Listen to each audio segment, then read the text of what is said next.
ನೇಹಾ ಕುಟುಂಬ ಅಮಿತ್ ಶಾ ಅವರ ಭೇಟಿಗೆ ಹೊರಟಿದ್ದಾರೆ. ಶಾಸಕ ಅರವಿಂದ್ ಬೆಲ್ಲದ್ ಅವರ ನಿವಾಸದಿಂದ ನೇಹಾ ಕುಟುಂಬ ಅಮಿತ್ ಶಾ ಅವರ ಭೇಟಿಗೆ ಹೊರಟಿದ್ದಾರೆ. ಒಂದು ರಹಸ್ಯ ಸ್ಥಳದಲ್ಲಿ ಅವ್ರನ್ನ ಭೇಟಿ ಆಗ್ತಾರೆ ಅಂತ ಹೇಳಲಾಗಿದೆ. ಶಾಸಕ ಬೆಲ್ಲದ್ ಕಾರ್ನಲ್ಲೇ ಏರ್ಪೋರ್ಟ್ಗೆ ಪ್ರಯಾಣ ಬೆಳೆಸಿದ್ದಾರೆ. ಓಕೆ, ಇದೀಗ ಹುಬ್ಬಳ್ಳಿ ಏರ್ಪೋರ್ಟ್ನಲ್ಲಿ ಈಗ ಬರ್ತಾ ಇರೋ ಅಪ್ಡೇಟ್ ಪ್ರಕಾರ ಹುಬ್ಬಳ್ಳಿ ಏರ್ಪೋರ್ಟ್ನಲ್ಲಿ ಅಮಿತ್ ಶಾ ಭೇಟಿ ಆಗ್ತಾರಂತೆ ನೇಹಾ ಕುಟುಂಬವನ್ನ.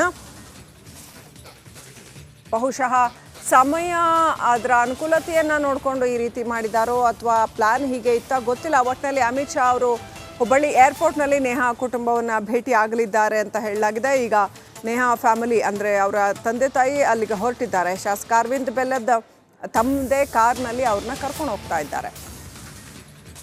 ಬಿಜೆಪಿ ಮುಖಂಡರುಗಳು ಸಾಕಷ್ಟು ಜನ ನೇಹಾ ಮನೆಗೆ ಭೇಟಿ ನೀಡಿದರು. ಆಮೇಲೆ ಕಾಂಗ್ರೆಸ್ ಮುಖಂಡರುಗಳು ಇವತ್ತು ದಿನೇಶ್ ಗುಂಡೂರಾವ್ ಸೇರಿದಂತೆ ಅನೇಕರು ನೇಹಾ ಮನೆಗೆ ಭೇಟಿ ನೀಡಿದರು.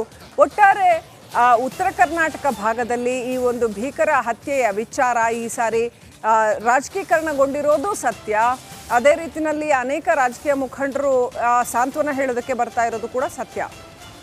ಅದೇ ರೀತಿಯಲ್ಲಿ ಇವತ್ತು ಅಮಿತ್ ಶಾ ಅವ್ರನ್ನ ಭೇಟಿ ಆಗೋದಕ್ಕೆ ಅರವಿಂದ್ ಬೆಲ್ಲದ್ ನಿವಾಸದಿಂದ ನೇಹಾ ತಂದೆ ತಾಯಿ ಹೊರಟಿದ್ದಾರೆ. ಅವ್ರ ಜೊತೆ ಅರವಿಂದ್ ಬೆಲ್ಲದ್ ಕೂಡ ಇದ್ದಾರೆ. ಸೊ ಏನು ಹೇಳ್ತಾರೆ ಅಮಿತ್ ಶಾ? ಕೇಂದ್ರದ ಗೃಹ ಸಚಿವರು, ಬಹಳ ದೊಡ್ಡ ಜವಾಬ್ದಾರಿಯಲ್ಲಿ ಇರ್ತಕ್ಕಂಥವ್ರು. ಜಿ ಅವರಿಗೆ ವಿನಂತಿ ಮಾಡಕ್ಕೆ ಬಂದೀನಿ. ಇದು ಸಾರ್ವಜನಿಕ ಪ್ಲೇಸ್ನಲ್ಲಿ ನಡೆದಂಥ ಹತ್ಯೆ, ಅದು ಒಂದು ವಿದ್ಯಾರ್ಥಿ ಹತ್ಯೆ. ಈ ಹತ್ಯೆ ಇವತ್ತು ಇಷ್ಟಕ್ಕೆ ನೀವು 20 ವರ್ಷ ಅವರಿಗೆ ಜೀವಾದಿ ಮಾಡಿದರೆ ಮುಂದೂ ಕೂಡ ಮಾಡ್ತಕ್ಕಂಥ ವಿಕೃತ ಮನೋಭಾವನೆ ಕೂಡ ಹುಡ್ತೈತೆ ಈ ಯುವಕರಲ್ಲಿ. ಅದಕ್ಕೆ ಕಠಿಣವಾದ ಶಿಕ್ಷೆ ಆಗಬೇಕು, ಅವರಿಗೆ ಗಲ್ಲ ಆಗಬೇಕು ಅಂಥೇಳಿ ನಾನು ಬೇಡಿಕೆ ಇಡಕ್ಕೆ ಬಂದಿದ್ದೀನಿ.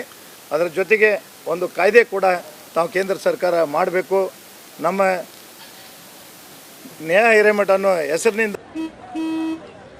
ನಡಿ ಈಗ ಶುರು ಮಾಡೋಣ.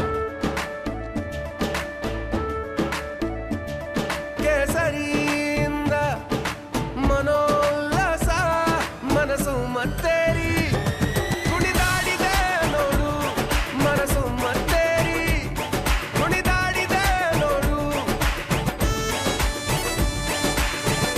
ಕ್ಷಣ ಕ್ಷಣವೂ ಆಚರಿಸಿ ಕೇಸರಿ ಹಬ್ಬ. ವಿಮಲ್ ಬಾಯಲ್ಲಿ ಹೇಳಿ ಕೇಸರಿ.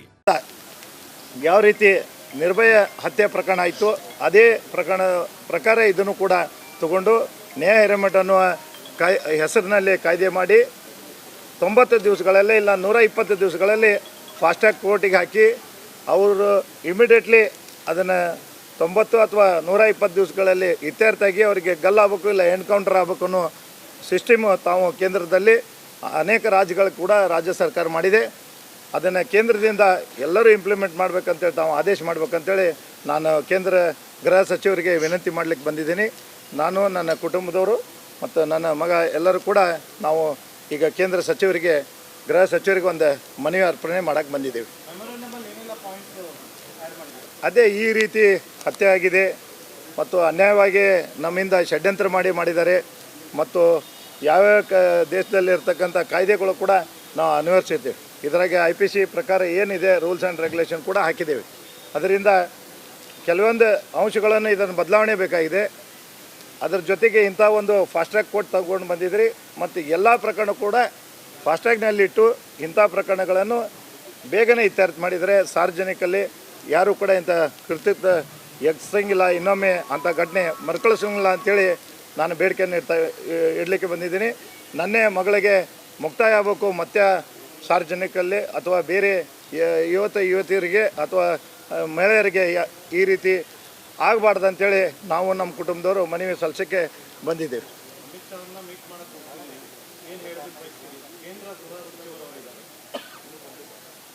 ಈಗಾಗಲೇ ರಾಜ್ಯ ಸರ್ಕಾರ ಮತ್ತು ಕೇಂದ್ರ ಸರ್ಕಾರ, ರಾಜ್ಯ ಸರ್ಕಾರದ ಮುಖ್ಯಮಂತ್ರಿಗಳು ಬಂದು ನಮ್ಮ ಮನೆಗೆ ಶಾಂತನ ಹೇಳಿ ಮತ್ತು ನಮಗೂ ಕೂಡ ಫಾಸ್ಟ್ರ್ಯಾಗ್ ಕೋರ್ಟನ್ನು ಅನೌನ್ಸ್ ಮಾಡಿದ್ದಾರೆ. ಮತ್ತು CIB ಕೂಡ ಕೊಟ್ಟಿದ್ದಾರೆ CIDಗೆ. ಮತ್ತು ತಾವು ಅದನ್ನೂ ಒಂದು ಕೂಡ ಈಗಾಗಲೇ ರಾಜ್ಯದವರು ಮಾಡ್ತಾಯಿದ್ದಾರೆ. ತಾವು ಸ್ವಲ್ಪ ಅದಕ್ಕೆ ಕೈ ಜೋಡಿಸಿ ಯಾವುದೂ ನಿಷ್ಪಕ್ಷದಿಂದ ಆ ತನಿಖೆ ಆಗಲಿ ಅಂತ ಬೇಡಿಕೆ ಇಡೋಕ್ಕೆ ಇಚ್ಛಪಡಕ್ಕೆ ಬಂದಿದೆ. ನಮಸ್ಕಾರ.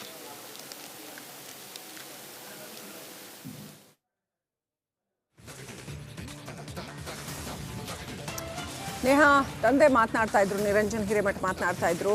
ನಿರ್ಭಯ ಪ್ರಕರಣದಲ್ಲಿ ಹೀಗೆ ನಿರ್ಭಯ ಹೆಸರಿನಲ್ಲಿ ಒಂದು ಕಾಯ್ದೆಯನ್ನು ತಂದು ಸಮಾಜಕ್ಕೆ ಒಂದು ಎಚ್ಚರಿಕೆ ಆಗುವಂತೆ ಮತ್ತು ಹೆಣ್ಣು ಮಕ್ಕಳಿಗೆ ರಕ್ಷಣೆ ಒದಗಿಸುವಂಥ ಒಂದು ಕಾಯ್ದೆಯನ್ನು ತಂದರು. ಅದೇ ರೀತಿಯಲ್ಲಿ ನೇಹಾ ಹೆಸರಿನಲ್ಲೂ ಕೂಡ ಒಂದು ಕಾಯ್ದೆಯನ್ನು ತರಬೇಕು, ಕಾನೂನನ್ನು ತರಬೇಕು ಅಂತ ನಾವು ಗೃಹ ಸಚಿವರಿಗೆ ಮನವಿ ಮಾಡ್ತೀವಿ ಅಂತ ನಿರಂಜನ್ ಹಿರೇಮಠ ಹೇಳಿದರು.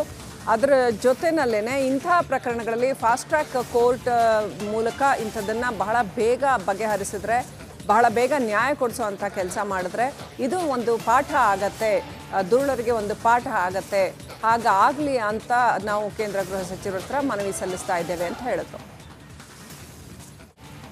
ಓಕೆ, ಹಾಗಾದರೆ ಏನಿದೆ ಈ ಮನವಿ ಪತ್ರದಲ್ಲಿ ಏನಿದೆ ಇನ್ನಷ್ಟು ಡೀಟೇಲ್ಸ್ ಕೊಡ್ತಾರೆ ನನ್ನ ಸಹೋದ್ಯೋಗಿ ಸ್ಮಿತಾ ರಂಗನಾಥ್.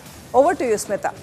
ಧನ್ಯವಾದ ಶ್ರೀಲಕ್ಷ್ಮಿ. ನೋಡಿ, ನನ್ನ ಬೆನ್ನ ಹಿಂದೆ ಇರೋದು ಇದೇ ಪತ್ರ, ಮೆಮೊರೆಂಡಮ್ ಅನ್ನ ಕೇಂದ್ರ ಗೃಹ ಸಚಿವರಾದ ಅಮಿತ್ ಶಾ ಅವರ ಕೈಗೆ ಹಸ್ತಾಂತರ ಮಾಡಲಿದ್ದಾರೆ ನೇಹಾ ಅವರ ತಂದೆ ನಿರಂಜನ್ ಹಿರೇಮಠ ಅವರು. ಇದರಲ್ಲಿ ಪ್ರಮುಖವಾಗಿ ಆ ಘಟನೆ ನಡೆದ ದಿನಾಂಕ ಹಾಗೆ ಸ್ಥಳವನ್ನ ತಿಳಿಸ್ತಾ ಬರೆದುಕೊಂಡಿದ್ದಾರೆ. ನೋಡಿ, ನನ್ನ ಮಗಳಾದ ನೇಹಾ ನಿರಂಜನ್ ಹಿರೇಮಠ ಅವರನ್ನ ಅತ್ಯಂತ ದಾರುಣವಾಗಿ ಕಾಲೇಜ್ನ ಕ್ಯಾಂಪಸ್ನ ಒಳಗಡೆ ಹತ್ಯೆ ಮಾಡಲಾಗಿದೆ.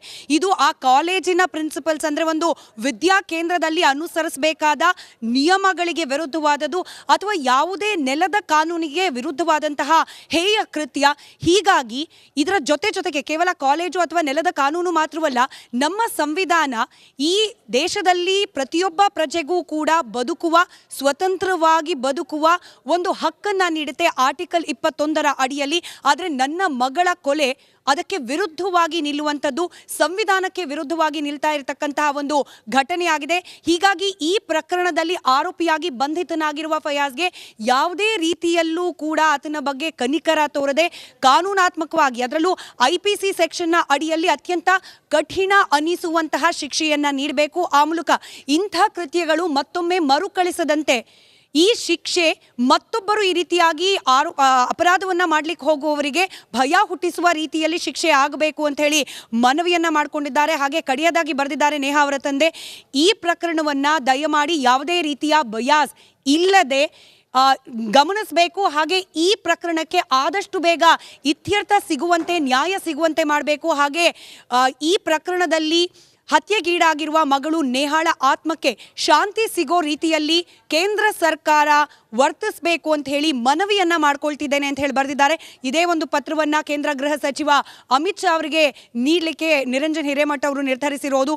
ಪ್ರಮುಖವಾಗಿ ಹೇಳ್ತಿರೋದಷ್ಟೇ, ಯಾವುದೇ ರೀತಿಯ ತಾರತಮ್ಯ ಮಾಡದೆ ಕಾನೂನಿನ ಅಡಿಯಲ್ಲಿ ಕಠಿಣ ಅನಿಸುವಂತಹ ಶಿಕ್ಷೆಯನ್ನ ಅತಿ ಶೀಘ್ರದಲ್ಲಿ ನೇಹಾ ಹಂತಕನಿಗೆ ಕೊಡಿಸಬೇಕು ಅನ್ನೋ ಮನವಿಯನ್ನ ಈ ಪತ್ರದ ಮೂಲಕ ಮಾಡಿಕೊಳ್ಳಲಾಗ್ತಾ ಇದೆ. Srilakshmi.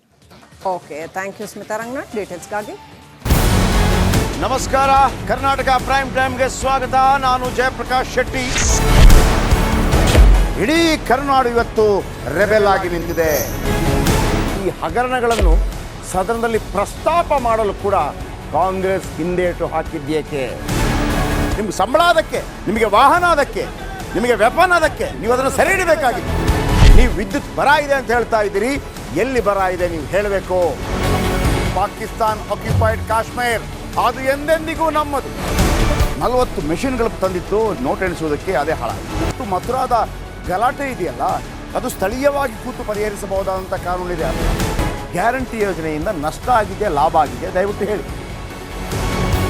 Dawood Ibrahim most wanted criminal ಯಾವಾಗಾದ ಅಂದರೆ ಇಲ್ಲಿ ತನಕ ಭಾರತ ದೇಶದಲ್ಲಿ ಓರ್ವ ದಲಿತ ಪ್ರಧಾನಿಯಾದಂಥ ಇತಿಹಾಸವೇ ಇಲ್ಲ. ರಿಪಬ್ಲಿಕ್ ವರ್ಲ್ಡ್ ಆಪ್ ಇದು ಕೇವಲ ಅಪ್ಲಿಕೇಶನ್ ಅಲ್ಲ, ಸಮಗ್ರ ಸುದ್ದಿಗಳ ಸಂಪರ್ಕ ಮಾರ್ಗಕ್ಕೆ ಕ್ರಾಂತಿಕಾರಿ ಬದಲಾವಣೆ. ರಿಪಬ್ಲಿಕ್ ವರ್ಲ್ಡ್ ಆಪ್ ಕೇವಲ ಸುದ್ದಿ ಅಪ್ಲಿಕೇಶನ್ ಅನ್ನ ಪರಿಚಯ ಮಾಡ್ತಾ ಇಲ್ಲ, ಬದಲಾಗಿ ಡಿಜಿಟಲ್ ಸುದ್ದಿ ಬಳಕೆಯ ಹೊಸ ಯುಗಕ್ಕೆ ನಾಂದಿ ಹಾಡ್ತಾ ಇದೆ. ಇದೊಂದು ಬ್ರೇಕಿಂಗ್ ನ್ಯೂಸ್, ಪ್ರಭಾವಶಾಲಿ ಕಾರ್ಯಕ್ರಮಗಳಿಗೆ ಗಟ್ಟಿಯಾದ ವೇದಿಕೆ. ರಿಪಬ್ಲಿಕ್ ವರ್ಲ್ಡ್ ಅಪ್ಲಿಕೇಶನ್ ಈಗ ಲೈವ್ ಆಗಿದೆ. ಗೂಗಲ್ ಪ್ಲೇ ಸ್ಟೋರ್ ಮತ್ತು ಆಪಲ್ ಆಪ್ ಸ್ಟೋರ್ ಎರಡರಲ್ಲೂ ಲಭ್ಯವಿದೆ. ಈಗಲೇ ಡೌನ್ಲೋಡ್ ಮಾಡಿ.